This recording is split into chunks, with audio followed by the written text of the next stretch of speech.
안녕하세요. 한국의 감동 사연을 전해드리는 지니입니다. 오늘은 정말 특별한 이야기를 준비했습니다. 일본에서 50만 구독자를 가진 인기 여행 유튜버 타나카 히로시의 서울 여행기인데요. 처음에는 한국을 방문하고 싶지 않았던 그가 어떻게 마음을 바꾸게 되었을까요? SNS와 뉴스에서 보는 한일 관계의 갈등, 주변 사람들의 부정적인 이야기들. 이런 편견을 안고 한국을 방문한 타나카 씨에게 어떤 일이 펼쳐졌을까요? 그 경험이 가져온 마음의 변화를 함께 들어보시죠. 본 사연은 일본 최대 커뮤니티 니코니코 동화의 사연을 재각색하여 새롭게 만들었습니다. 주인공의 실제 이름과는 차이가 있음을 말씀드립니다. 과연 타나카 씨가 한국에서 발견한 진짜 모습은 무엇이었을까요? 한일 관계의 새로운 가능성을 보여주는 그의 여정, 지금 시작합니다.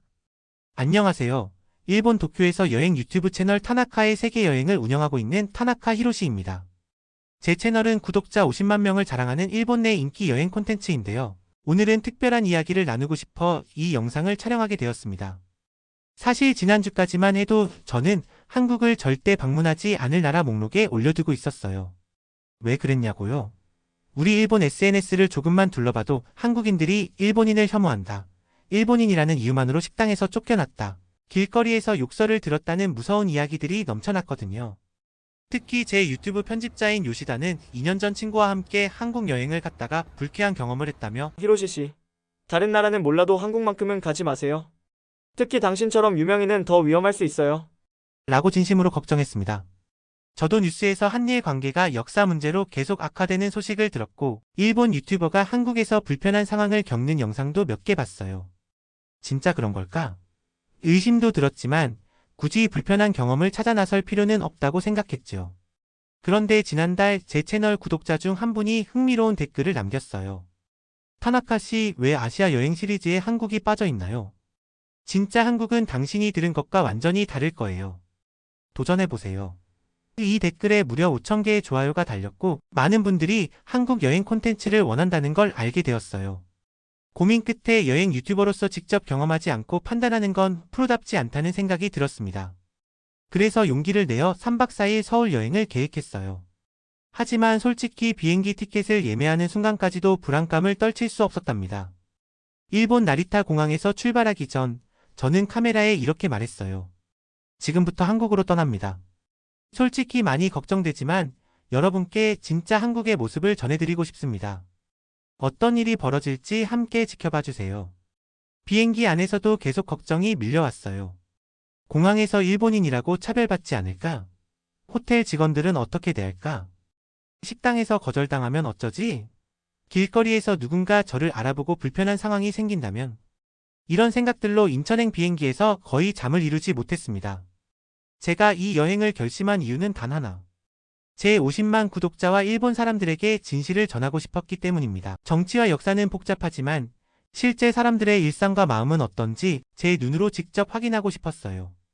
그리고 인천공항에 도착한 순간 제 한국 여행은 예상과 완전히 다른 방향으로 흘러가기 시작했습니다.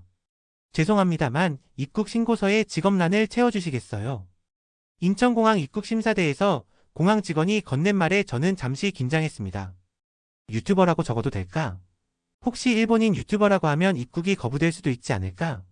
이런 걱정이 순간 머릿속을 스쳤지만 솔직하게 여행 콘텐츠 크리에이터라고 적었습니다. 입국심사관이 제 여권을 확인하고 잠시 표정이 굳었습니다. 역시 문제가 생기는 건가? 하고 생각했는데 뜻밖의 말이 돌아왔습니다. 타나카 씨, 혹시 유튜브 타나카의 세계여행 운영하시는 분 맞으신가요? 저 일본어 공부하면서 자주 봤어요. 한국에 오신 걸 환영합니다. 얼마나 놀랐는지 모릅니다. 제 채널을 알아보다니. 그것도 한국 입국심사관이. 심사관은 미소를 지으며 제 여권에 입국 스탬프를 찍어주었고 짧은 일본어로 즐거운 여행 되세요라고 인사까지 해주었습니다. 공항 안으로 들어서자 깨끗하고 현대적인 시설에 또 한 번 놀랐습니다. 요시다가 한국은 일본인에게 불친절하다고 했는데 적어도 공항에서는 그런 모습이 전혀 느껴지지 않았습니다. 표지판은 일본어를 포함한 여러 언어로 안내되어 있었고 면세점 직원들도 미소로 맞이해 주었습니다.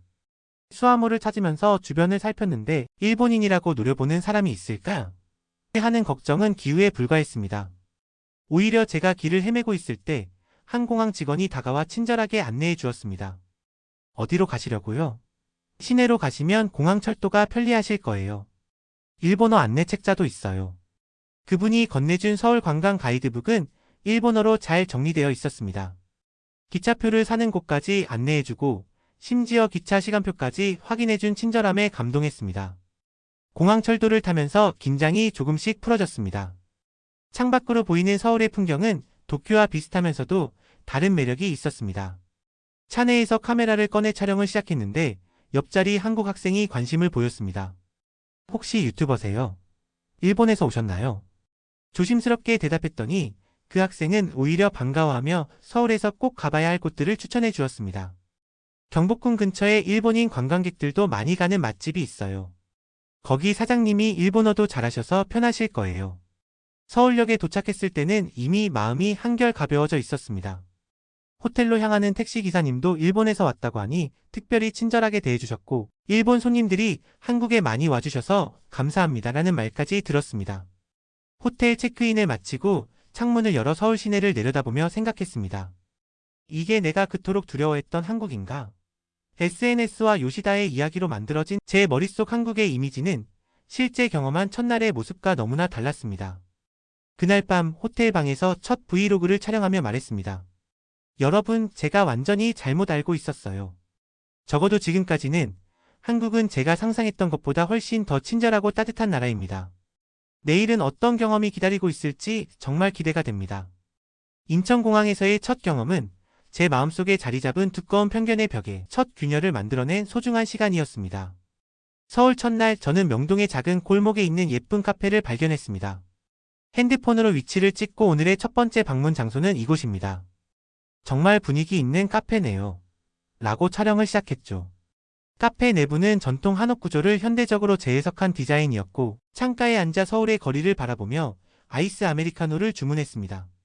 바리스타는 제가 일본어로 친구에게 전화하는 것을 듣고는 일본에서 오셨나요? 라고 물었습니다. 순간 긴장했지만 솔직하게 네, 도쿄에서 왔어요 라고 대답했습니다.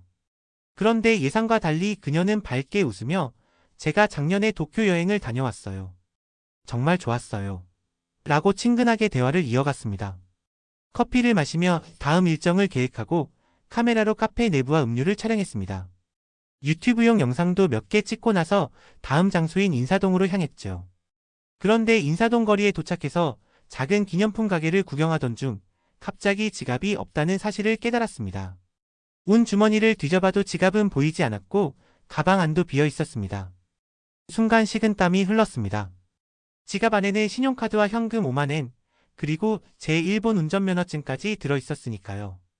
더 큰 문제는 호텔 키카드도 지갑에 넣어두었다는 점이었습니다. 급히 구글맵으로 아까 그 카페의 위치를 확인하고 택시를 잡았습니다. 택시 안에서 계속 불안한 마음이 들었습니다. 지갑을 누가 가져갔으면 어쩌지? 일본인이라고 되돌려주지 않으면? 모든 카드를 해지해야 하나? 대사관에 연락해야 할까? 명동의 그 카페 앞에 도착했을 때는 이미 1시간이 넘게 지난 상태였습니다. 마음을 단단히 먹고 카페에 들어갔습니다. 저기요, 혹시 전에 여기서 지갑을 놓고 간 것 같은데요. 제 어눌한 한국어의 바리스타는 잠시 생각하더니 갑자기 밝게 웃으며 아, 일본에서 오신 손님. 기다리세요. 라고 말했습니다. 그리고 카운터 아래에서 무언가를 꺼내더니 제 지갑을 내밀었습니다. 이거 맞으세요? 테이블 위에 놓고 가셔서 보관해 두었어요. 믿을 수 없었습니다. 제 지갑이 그대로였어요. 더 놀라운 것은 지갑을 열어보니 현금과 카드가 하나도 빠짐없이 그대로 있었다는 점입니다. 그리고 거기에는 작은 메모지가 끼워져 있었습니다. 大丈夫です。心配しないでください。 괜찮아요. 걱정하지 마세요. 서툰 일본어였지만 그 마음이 너무나 따뜻하게 느껴졌습니다. 바리스타는 제가 일본인이라는 것을 알고 일부러 일본어로 메모를 남겨둔 것이었습니다. 정말 감사합니다. 어떻게 보답해야 할지. 너무 감사해서 무슨 말을 해야 할지 모르겠더군요. 바리스타는 웃으며 당연한 일인걸요. 일본에 갔을 때도 길을 잃었는데 친절하게 도와주셨어요. 저도 그저 같은 마음으로 도와드린 거예요. 라고 말했습니다. 그 순간 제 마음속에 있던 두려움과 편견이 완전히 무너졌습니다. 돌아오는 길에 카메라를 켜고 솔직한 제 감정을 담았습니다. 여러분, 저는 방금 제 생각이 얼마나 잘못되었는지 깨달았습니다. 우리가 SNS나 뉴스에서 보는 것이 전부가 아니에요. 한국인들의 정직함과 친절함 그리고 따뜻한 마음. 이런 경험은 누구에게도 들은 적이 없었습니다. 이것이 진짜 한국의 모습이 아닐까요? 지갑을 잃어버렸다가 되찾은 작은 사건이 저의 한국 여행을 완전히 다른 시각으로 바라보게 만들었습니다. 이제 남은 여행이 더욱 기대되기 시작했습니다. 서울 여행 둘째 날, 저는 한국의 대표적인 고궁인 경복궁을 방문하기로 했습니다. 아침 일찍 호텔을 나서면서 유튜브 구독자분들께 오늘의 계획을 설명했습니다. 오늘은 경복궁에 가볼 예정입니다. 조선 왕조의 궁궐이라고 하네요. 사실 일본과 한국의 복잡한 역사가 있는 곳이라 조금 긴장되기도 합니다. 경복궁에 도착했을 때는 아침 9시가 간 넘은 시간이었습니다. 입구에서 입장권을 살 때 안내 팸플릿을 보니 일본어 가이드 투어가 오전 10시에 있다고 적혀 있었습니다. 고민 끝에 참여하기로 했습니다. 혹시 불편한 상황이 생기더라도 역사를 제대로 배우는 것이 중요하겠지라는 생각이 들었거든요. 기다리는 동안 광화문 앞에서 한복을 입은 젊은 한국인들이 사진을 찍고 있는 모습을 촬영했습니다. 그들의 자부심이 담긴 표정이 인상적이었습니다. 한국인들에게 이곳은 단순한 관광지가 아니라 자신들의 역사와 정체성이 담긴 소중한 공간이라는 것을 느낄 수 있었습니다. 10시가 되자 일본어 가이드가 나타났습니다. 중년 여성 가이드는 자신을 최 선생님이라고 소개했고 일본인 관광객 약 15명이 모였습니다. 저는 카메라를 켜고 투어를 기록하기 시작했습니다. 투어가 시작되고 얼마 지나지 않아 최 선생님은 경복궁의 역사를 설명하면서 조심스럽게 말을 꺼냈습니다. 이 궁전은 1395년에 처음 지어졌지만 임진왜란 때 소실되었고 19세기에 재건되었습니다. 그리고 일제강점기 때 많은 건물이 훼손되거나 철거되었습니다. 순간 투어 그룹 내에 불편한 침묵이 흘렀습니다. 하지만 최 선생님은 담담하게 이어갔습니다. 역사는 때로 아프고 불편할 수 있지만 우리가 함께 배우고 이해하는 것이 중요합니다. 일본과 한국은 오랜 문화적 교류가 있었고 어려운 시기도 있었습니다. 하지만 오늘 여러분이 이곳에 와주신 것처럼 서로의 문화를 존중하고 배우려는 마음이 우리를 더 가깝게 만들 수 있습니다. 그 말에 저는 깊은 감동을 받았습니다. 비난이나 적대감 없이 사실을 있는 그대로 전달하면서도 화해와 이해의 메시지를 담은 그 태도가 진정한 의미의 역사 교육이라는 생각이 들었습니다. 투어 중에 근정전, 경회루 등 주요 건물들을 돌아보며 한국의 왕실 문화와 건축 양식에 대해 배웠습니다. 특히 인상적이었던 것은 조선시대 과학기술에 대한 설명이었습니다. 해시계와 물시계 같은 발명품들은 당시 조선의 뛰어난 과학기술을 보여주는 증거였습니다. 가이드 투어가 끝나갈 무렵 저는 용기를 내어 최 선생님에게 질문했습니다. 일본인 관광객들에게 이런 역사적으로 민감한 부분을 설명하실 때 어떤 마음이신가요? 그녀는 잠시 생각하더니 따뜻한 미소와 함께 대답했습니다. 저는 한국과 일본이 더 가까워지길 바랍니다. 역사는 역사대로 인정하되 미래는 함께 만들어가야 한다고 생각해요.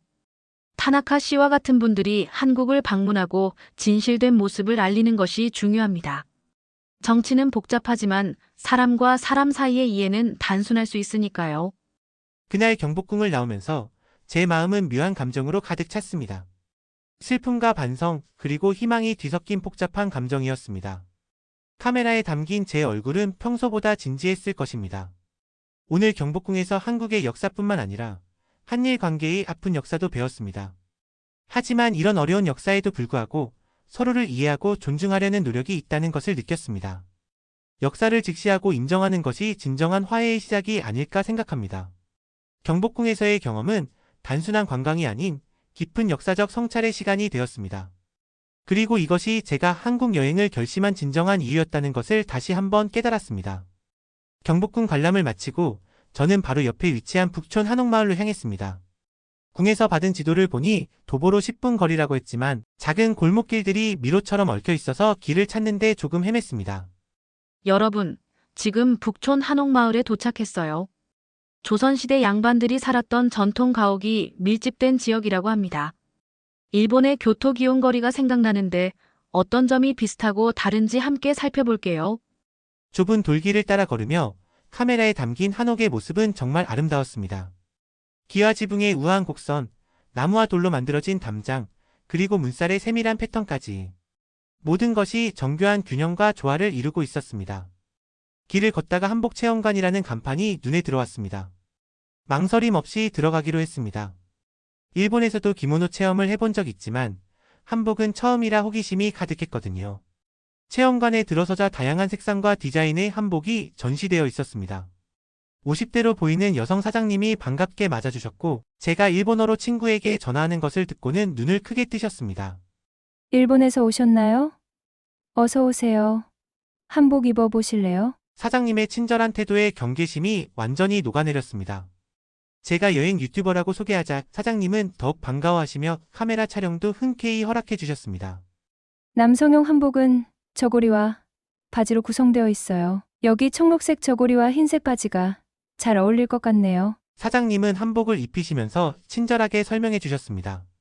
일본 기모노는 허리에 오비를 두르지만 한복은 허리띠가 더 단순해요. 또 기모노는 소매가 넓고 길지만 한복의 소매는 좀 더 활동적인 형태죠. 두 나라의 의복 문화가 비슷하면서도 각자의 특징이 있어요. 사장님의 설명을 들으며 한복을 입고 있자니 문화적 유사성과 차이점이 더 뚜렷하게 느껴졌습니다. 기모노처럼 한복도 자연을 존중하는 철학이 담겨 있다고 했습니다. 색상과 문양에는 자연의 요소와 우주의 원리가 반영되어 있다고 합니다.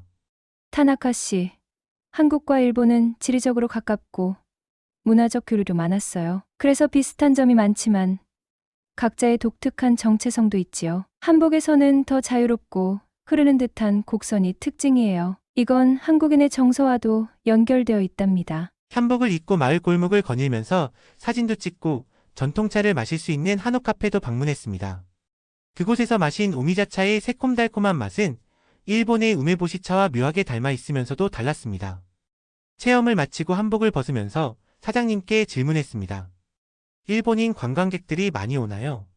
예전에는 정말 많았어요. 최근 몇 년간은 정치적 문제로 줄었지만 다시 조금씩 늘고 있어요. 저는 정치는 정치고 문화 교류는 계속되어야 한다고 생각해요. 타나카 씨 같은 분들이 한국의 진짜 모습을 알려주시면 좋겠어요. 북촌 한옥마을을 나오면서 카메라에 이런 소감을 담았습니다.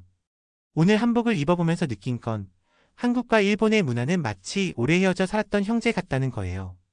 뿌리는 같지만 각자 다른 환경에서 자라며 독특한 특징을 발전시켰죠. 이런 문화적 연결고리를 발견하는 것이 여행의 가장 큰 즐거움이 아닐까 싶습니다. 그리고 분명한 건 우리가 서로의 문화를 존중하고 배울 때 더 풍요로워진다는 사실입니다. 해가 지기 시작할 무렵 북촌의 언덕에서 바라본 서울의 풍경은 현대적 고층 빌딩과 전통, 한옥이 조화롭게 어우러진 모습이었습니다. 그 모습이 마치 전통과 현대, 그리고 한국과 일본의 관계를 상징하는 것 같아 깊은 인상을 받았습니다. 북촌 한옥마을에서의 감동적인 문화체험 후 저는 다음 목적지인 여의도 한강공원으로 향했습니다. 해가 저물기 시작하는 한강의 석양을 담고 싶었거든요. 북촌에서 여의도까지는 꽤 거리가 있어 택시를 타기로 했습니다. 여의도 한강공원으로 가주세요 라고 말하며 택시에 올랐는데 기사님이 백미러로 저를 유심히 보더니 일본어 악센트를 알아차리셨나 봅니다. 일본에서 오셨어요? 관광? 기사님이 친근하게 물으셨습니다. 네, 도쿄에서 왔어요. 여행 유튜버입니다. 라고 대답하자 기사님은 오히려 반가워하셨습니다. 아, 정말요? 저도 작년에 오사카 여행 다녀왔어요. 정말 깨끗하고 사람들도 친절했죠. 한국은 어떤가요? 긴장이 풀리면서 저는 기사님과 즐겁게 대화를 나누었습니다. 한국에서의 좋은 경험들, 특히 지갑을 찾아준 카페 직원 이야기를 했더니 기사님은 흐뭇하게 웃으셨습니다. 우리나라도 일본만큼 정직하고 친절하답니다. 정치는 복잡해도 보통 사람들은 그런 거 신경 안 써요. 여의도에 도착해서 택시비를 지불하고 내린 저는 바로 카메라를 꺼내 한강의 아름다운 석양을 촬영하기 시작했습니다. 둑길을 따라 걸으며 다양한 각도에서 강을 담았고 운동하는 사람들, 자전거를 타는 가족들, 피크닉을 즐기는 연인들의 모습도 담았습니다. 약 1시간 정도 촬영을 마치고 카페에서 휴식을 취하려고 가방에 손을 넣었을 때 그때서야 제 핸드폰이 없다는 사실을 깨달았습니다. 심장이 쿵 내려앉는 느낌이었죠. 핸드폰에는 지금까지 찍은 모든 영상의 백업본과 여행 일정, 연락처 등 중요한 정보가 가득했으니까요. 아, 택시에서 떨어뜨렸구나. 당황한 마음으로 주변을 둘러보다가 공원 안내소를 발견했습니다. 다행히 영어를 할 줄 아는 직원이 있었고 제 상황을 설명했더니 가장 가까운 경찰서로 가볼 것을 권했습니다. 한국은 분실물 처리가 잘 되어 있어요.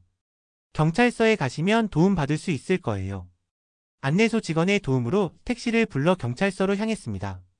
머릿속은 온통 불안한 생각뿐이었죠. 핸드폰을 찾을 수 있을까? 일본인이라고 하면 차별받지 않을까? 언어 장벽은 어떻게 극복할까?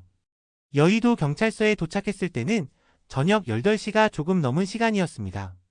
심호흡을 한번 하고 경찰서 안으로 들어갔습니다. 데스크에 앉아있던 젊은 경찰관에게 다가가 서툰 한국어로 제 핸드폰을 잃어버렸어요. 택시에서 라고 말했습니다. 그 경찰관은 제 말을 듣더니 곧바로 컴퓨터 옆에 놓인 번역기 앱을 켰습니다. 일본어가 편하신가요? 라고 물었고 저는 고개를 끄덕였습니다. 경찰관은 번역기를 통해 자세한 상황을 물어보기 시작했습니다. 언제 어디서 어떤 택시를 탔는지, 택시 번호나 기사님의 특징을 기억하는지 등등. 제가 택시 영수증을 가지고 있다는 것을 알고는 눈이 반짝였습니다. 이거 정말 좋은 단서네요. 이 번호로 택시회사에 연락해 볼게요. 경찰관은 즉시 택시회사에 전화를 걸었고 저는 그가 열심히 상황을 설명하는 모습을 지켜보았습니다. 통화가 끝나고 경찰관은 번역기를 통해 말했습니다. 타나카 씨, 좋은 소식입니다. 택시기사님이 핸드폰을 발견하셨고 지금 이쪽으로 가져오고 계십니다. 약 20분 정도 기다리시면 될 것 같아요. 믿기지 않는 소식에 저는 눈물이 날 것 같았습니다. 정말요? 감사합니다. 기다리는 동안 경찰관은 따뜻한 차를 건네주며 일본 여행 경험을 이야기해 주었습니다. 그는 작년에 홋카이도를 여행했다며 일본의 자연과 음식, 사람들의 친절함에 감동받았다고 했습니다. 약 30분 후 한중년의 택시기사님이 경찰서에 도착했고 제 핸드폰을 건네주셨습니다. 놀랍게도 그분은 제가 탔던 바로 그 기사님이었습니다. 아까 뒷좌석에서 발견했어요. 손님이 외국인이라 연락할 방법이 없어서 경찰서에 맡기려고 왔는데 마침 잘 됐네요. 저는 진심으로 감사 인사를 전했고 사례를 드리려 했지만 기사님은 손사래를 치며 거절하셨습니다. 당연한 일인데요, 뭐요? 한국의 좋은 기억만 가져가세요. 경찰서를 나오면서 카메라를 켜고 이 놀라운 경험을 기록했습니다. 여러분 믿기 힘들겠지만 저는 방금 또 하나의 기적을 경험했습니다. 한국에서의 이틀째 이번에는 핸드폰을 잃어버렸다가 찾았어요. 경찰관의 신속한 대응과 택시기사님의 정직함. 이런 경험들이 제가 한국에 대해 가졌던 모든 편견을 완전히 바꿔놓고 있습니다. 그날 밤 호텔로 돌아오는 길에 생각했습니다. 이런 경험들이 단순한 우연일까? 아니면 제가 미처 알지 못했던 한국인들의 진짜 모습일까? 두 번의 분실물 회수 경험을 통해 저는 점점 후자라고 믿게 되었습니다. 핸드폰을 되찾은 기쁨과 감동을 안고 호텔로 돌아온 밤, 저는 오늘의 경험을 정리하며 내일 일정을 계획했습니다. 경찰서에서 만난 친절한 경찰관이 추천해준 곳이 있었거든요. 진짜 한국 맛을 경험하고 싶으시면 할머니의 손맛이라는 식당을 방문해보세요. 외국인들에게 잘 알려지지 않은 숨은 맛집이에요. 다음날 아침 저는 일찍 일어나 그 식당으로 향했습니다. 강남역에서 조금 떨어진 주택가 골목에 위치한 이 식당은 아담한 한옥을 개조한 건물이었습니다. 문을 열고 들어가자 한국 전통 인테리어와 따뜻한 분위기가 저를 반겼습니다. 어서 오세요. 60대로 보이는 할머니가 밝게 인사하셨습니다. 저는 일본어 악센트가 묻어나는 서툰 한국어로 인사를 건넸습니다. 안녕하세요. 혼자 식사해도 될까요? 할머니는 제 말투를 듣고 곧바로 눈치채셨나 봅니다. 일본에서 오셨어요. 어서 앉으세요. 자리에 앉자 할머니는 메뉴판을 건네주셨지만 한글로만 되어 있어 읽기가 힘들었습니다. 제 난처한 표정을 보시고는 할머니가 웃으며 말씀하셨습니다. 손님, 제가 추천해드려도 될까요? 오늘 아침에 시장에서 산 싱싱한 식재료로 만든 갈비찜이 일품이에요. 저는 감사히 할머니의 추천을 받아들였고 곧 테이블에는 믿을 수 없을 만큼 다양한 반찬들이 차려지기 시작했습니다. 김치, 나물, 생선조림, 계란말이. 메인 요리도 나오기 전에 이미 10가지가 넘는 반찬들이 테이블을 가득 채웠습니다. 와, 이게 다 제 식사인가요? 이 놀라움을 감추지 못하고 물었습니다. 할머니는 웃으며 대답하셨습니다. 한국에서는 이렇게 여러 가지 반찬을 함께 먹는 것이 전통이에요. 다 드셔야 해요.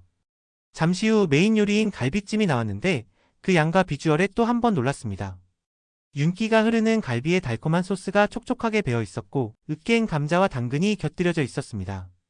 조심스럽게 첫 한 입을 먹는 순간 저도 모르게 맛있다 라는 말이 일본어로 튀어나왔습니다. 고기는 놀랍도록 부드러웠고 단맛과 짠맛 그리고 약간의 매콤함이 완벽하게 조화를 이루고 있었습니다. 할머니는 제 반응을 보시고는 기뻐하시며 음식에 대해 열정적으로 설명해 주셨습니다. 이 갈비찜은 최소 4시간 이상 끓여야 제대로 된 맛이 나와요. 비법은 배와 사과를 갈아서 넣는 거예요. 식사를 하는 동안 할머니는 자주 테이블을 확인하시며 반찬을 리필해 주셨고 제가 일본 어디서 왔는지 한국은 어떤지 등 다정하게 물어보셨습니다. 저는 여행 유튜버라는 것을 말씀드렸고 괜찮다면 식당 내부와 음식을 촬영해도 되냐고 여쭤봤습니다. 물론이죠. 자유롭게 촬영하세요. 일본 분들에게 한국 음식의 진짜 맛을 알려주세요. 촬영을 하면서 할머니께 여쭤봤습니다. 혹시 일본인 손님들이 많이 오시나요? 할머니는 잠시 생각에 잠기시더니 대답하셨습니다. 예전에는 많았어요. 요즘은 좀 줄었지만 사실 저도 일본과 인연이 있어요. 젊었을 때 도쿄에서 2년간 살았거든요. 놀라운 이야기에 저는 더 궁금해졌습니다. 할머니는 1980년대 초반 남편의 사업 때문에 도쿄에서 살았다고 합니다. 처음에는 언어와 문화 차이로 힘들었지만 이웃들의 친절함 덕분에 적응할 수 있었다고 하셨습니다. 그때 제 옆집 일본 할머니가 많이 도와주셨어요. 지금도 가끔 편지를 주고받아요. 정치는 정치고 사람은 사람이라고 생각해요. 타나카 씨도 그렇게 생각하지 않나요? 그 말에 깊이 공감했습니다. 식사를 마치고 계산을 하려는데 할머니가 작은 종이 봉투를 건네주셨습니다. 길에서 드세요. 일본 사람들이 좋아하는 우리 떡이에요. 봉투 안에는 방금 찐 듯한 따뜻한 송편이 들어있었습니다. 그 정성과 친절함에 가슴이 따뜻해졌습니다. 식당을 나서면서 카메라를 켜고 소감을 담았습니다. 여러분, 오늘 저는 단순한 음식 이상의 것을 경험했습니다. 할머니의 손맛이라는 이름처럼 정성과 사랑이 담긴 한국 음식의 진정한 맛을 알게 되었어요. 그리고 음식 너머에 있는 사람들의 이야기, 서로 다른 나라지만 비슷한 경험과 공감대를 발견하는 소중한 시간이었습니다. 저는 그날 할머니가 주신 송편을 호텔 방에서 차와 함께 먹으며 생각했습니다. 이런 작은 친절과 따뜻한 만남이야말로 여행의 진정한 의미가 아닐까요? 정성과 진심이 담긴 음식처럼 사람과 사람 사이의 관계도 정성과 진심이 있을 때 가장 맛있게 익어간다는 것을 느꼈습니다. 여행 3일차 저는 서울의 전경을 한눈에 담을 수 있다는 남산 서울타워를 방문하기로 했습니다. 아침부터 날씨가 맑아 탁 트인 시야를 기대하며 들뜬 마음으로 케이블카를 탔습니다. 지금 남산타워로 향하고 있어요. 서울의 중심부에 위치한 이 타워는 서울의 랜드마크라고 하네요. 일본의 도쿄타워와 비교해볼까 합니다. 케이블카에서 내려 타워로 향하는 길은 상쾌한 공기와 아름다운 자연으로 가득했습니다. 주말이라 그런지 많은 방문객들이 있었고 특히 젊은 커플들이 눈에 띄었습니다. 티켓을 구매하고 전망대로 올라가는 엘리베이터 안에서 저는 카메라로 비좁은 공간의 모습과 올라가는 동안 바뀌는 고도를 기록했습니다. 전망대에 도착하자 360도로 펼쳐진 서울의 파노라마 뷰가 눈앞에 펼쳐졌습니다. 수많은 빌딩들, 한강의 우아한 곡선, 그리고 멀리 보이는 산들까지. 도쿄와는 또 다른 도시의 매력을 느낄 수 있었습니다. 와, 정말 멋진 풍경이에요. 저기 보이는 것이 한강인데 어제 여의도에서 봤던 그 강이에요. 이렇게 보니 서울이 산으로 둘러싸인 분지 지형이라는 것을 알 수 있어요. 도쿄보다 자연과 더 가까이 있는 느낌이네요. 여러 각도에서 서울 시내를 촬영하던 중 제 카메라를 들고 찍을 수 있는 사람을 찾고 있었습니다. 자기 자신을 찍는 것보다 누군가에게 부탁하는 것이 더 자연스러운 장면을 담을 수 있거든요. 주변을 둘러보다가 밝은 표정의 젊은 남녀 3명이 눈에 띄었습니다. 용기를 내어 다가가 서툰 한국어로 물었습니다. 저기요. 사진 좀 찍어주실 수 있을까요? 그들은 기꺼이 도와주겠다며 카메라를 받았고 그중 한 여학생이 영어로 말을 걸었습니다. 일본에서 오셨나요? 저희는 대학생이에요. 혹시 유튜버세요? 카메라가 정말 프로페셔널해 보여요. 제가 일본 여행 유튜버라고 소개하자 3명 모두 흥미로워했습니다. 사진을 몇 장 찍은 후 그들은 저에게 함께 커피를 마시자고 제안했습니다. 전망대 내 카페에서 커피를 마시며 우리는 한일 관계와 문화에 대한 깊은 대화를 나누게 되었습니다. 자신을 민영, 지오 중구라고 소개한 그들은 서울대학교 국제학부 학생들이었고 일본어와 일본 문화를 공부하고 있다고 했습니다. 중구가 물었습니다. 타나카 씨, 한국에 오기 전에 어떤 생각을 갖고 계셨나요? 솔직히 말씀해 주셔도 괜찮아요. 저는 솔직하게 털어놓았습니다. 사실 많이 걱정했어요. SNS와 뉴스에서 한국인들이 일본인을 좋아하지 않는다는 이야기를 많이 들었거든요. 하지만 와보니 전혀 달랐어요. 지갑과 핸드폰을 잃어버렸다가 모두 찾았고 사람들은 오히려 더 친절했어요. 민영이 고개를 끄덕이며 말했습니다. 양국 정부 사이의 관계와 일반 시민들 사이의 관계는 다르니까요. 저도 작년에 도쿄에서 교환학생으로 있었는데 정말 좋은 경험이었어요. 일본 친구들도 많이 사귀었고요. 지호는 좀 더 깊은 이야기를 꺼냈습니다. 정치는 복잡해도 사람과 사람 사이는 단순해야 한다고 생각해요. 역사적 갈등이 있지만 그것이 현재를 살아가는 우리의 교류와 우정을 방해해서는 안 된다고 봐요. 그의 말에 깊이 공감했습니다. 대화는 양국의 음식, 대중문화, 교육 시스템 등 다양한 주제로 이어졌습니다. 중구는 일본 애니메이션의 열성 팬이었고 지호는 일본 문학을 전공하고 있었으며 민영은 한일 경제 협력에 관심이 많았습니다. 타나카 씨 유튜브에서 한국에 대해 어떤 내용을 다루실 건가요? 중구가 물었습니다. 솔직한 제 경험과 느낌을 그대로 전하고 싶어요. 정치적인 이야기보다는 제가 만난 사람들, 먹은 음식, 그리고 경험한 문화에 대해 이야기하려고 해요. 여러분과 같은 젊은 세대가 서로를 이해하려고 노력하는 모습도 소개하고 싶어요. 중구는 생각에 잠겼다가 말했습니다. 미디어가 보여주는 것은 종종 갈등과 부정적인 면이에요. 하지만 실제로는 더 많은 이해와 협력, 그리고 우정이 있다는 것을 알려주세요. 그게 진짜 한국과 일본의 관계라고 생각해요. 해가 지기 시작할 무렵 우리는 연락처를 교환했고 그들은 제가 한국에 있는 동안 언제든지 도움이 필요하면 연락하라고 했습니다. 심지어 다음날 한국 전통시장 투어를 함께 하자고 제안했습니다. 타워를 내려오면서 저는 카메라에 이날의 소감을 담았습니다. 오늘 남산타워에서 우연히 만난 3명의 한국 대학생들과 나눈 대화는 이번 여행의 하이라이트가 될 것 같아요. 그들의 열린 마음과 깊은 통찰력이 인상적이었습니다. 정치적 갈등 너머에 있는 진정한 사람 대 사람의 관계, 그것이 바로 제가 이 여행을 통해 발견하고 싶었던 것이 아닐까 싶습니다. 그날 밤 호텔 방에서 창밖의 서울 야경을 바라보며 생각했습니다.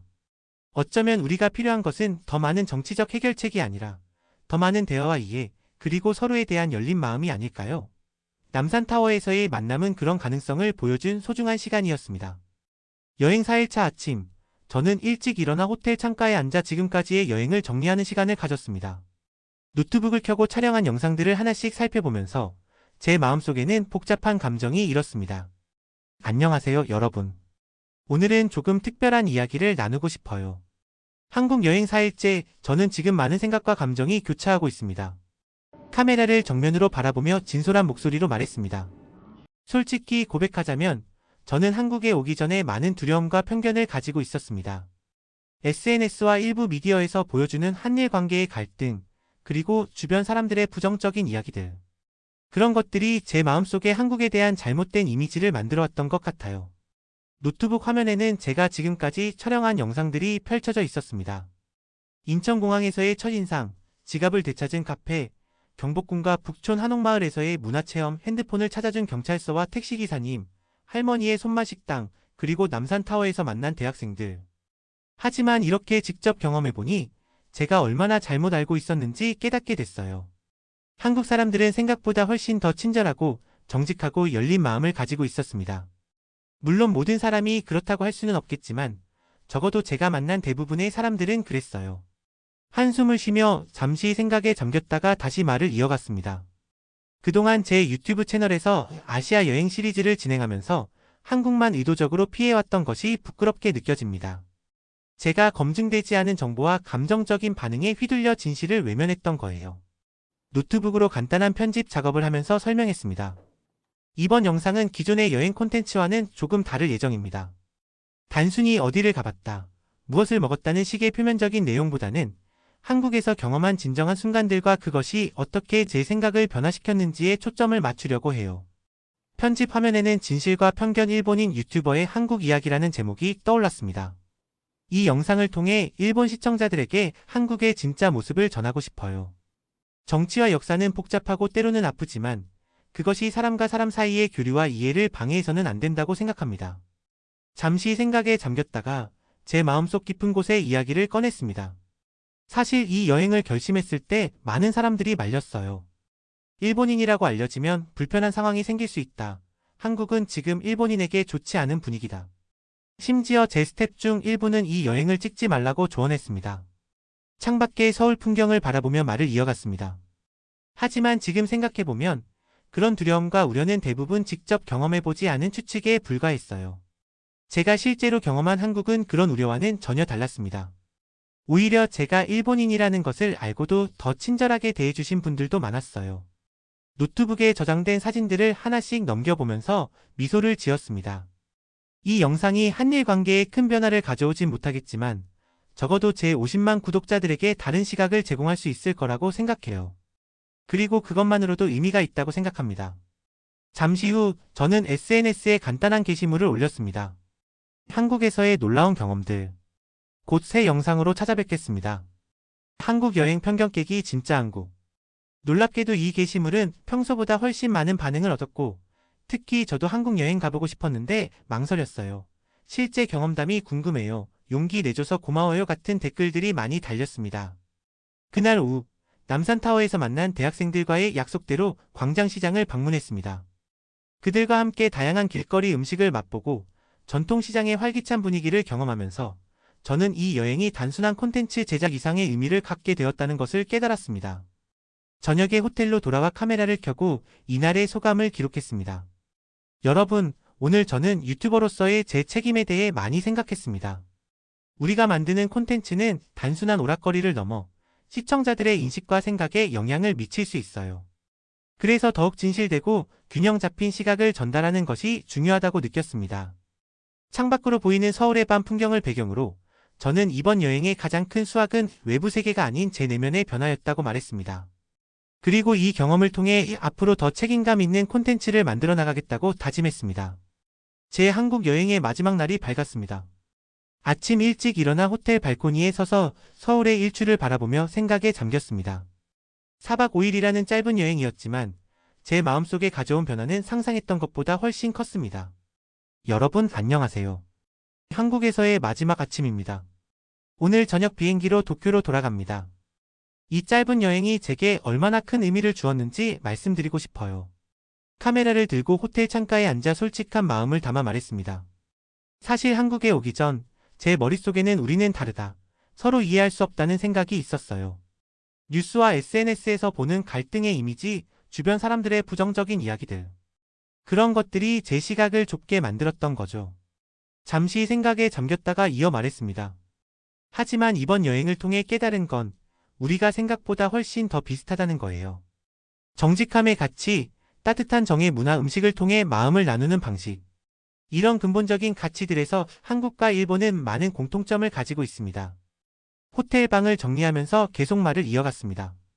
지갑을 잃어버렸을 때 제 지갑을 그대로 돌려준 카페 직원, 핸드폰을 찾아주신 택시기사님과 경찰관, 할머니의 손맛 식당의 따뜻한 주인 할머니, 남산타워에서 만난 대학생들. 이 모든 만남이 제게 가르쳐준 건 하나였어요. 정치와 역사는 복잡하지만 사람과 사람 사이의 진정한 교류는 그 복잡함을 뛰어넘을 수 있다는 것. 짐을 싸면서 지난 며칠간의 여행 기념품들을 하나씩 살펴봤습니다. 경복궁에서 산 작은 자개 보석함, 북촌에서 구입한 한복 미니어처, 광장시장에서 산 전통 다과. 이 모든 것들이 단순한 기념품이 아닌 소중한 기억의 조각들로 느껴졌습니다. 오늘 아침 저는 제 유튜브 채널의 새로운 방향에 대해서도 많이 생각했어요. 지금까지는 단순히 재미있고 화려한 여행지를 소개하는 데 집중했다면 앞으로는 더 깊이 있는 문화 교류와 이해의 메시지를 담고 싶습니다. 특히 한국과 일본 사이의 다리 역할을 하는 콘텐츠를 더 많이 만들어 보려고 해요. 호텔 로비에서 체크아웃을 하며 직원들과 정중히 인사를 나눴습니다. 한 직원이 제게 물었습니다. 한국 여행은 어떠셨나요? 저는 진심을 담아 대답했습니다. 기대했던 것보다 훨씬 더 좋았어요. 정말 감사합니다. 공항으로 가는 택시 안에서 창밖으로 스쳐 지나가는 서울의 풍경을 바라보며 감상에 젖었습니다. 이 도시와 사람들이 제게 가르쳐준 것은 예상치 못한 선물이었습니다. 제가 가진 편견의 벽을 허물고 새로운 시각으로 세상을 바라볼 수 있게 해주었어요. 그리고 무엇보다 한일 관계의 미래에 대한 희망을 품게 해주었습니다.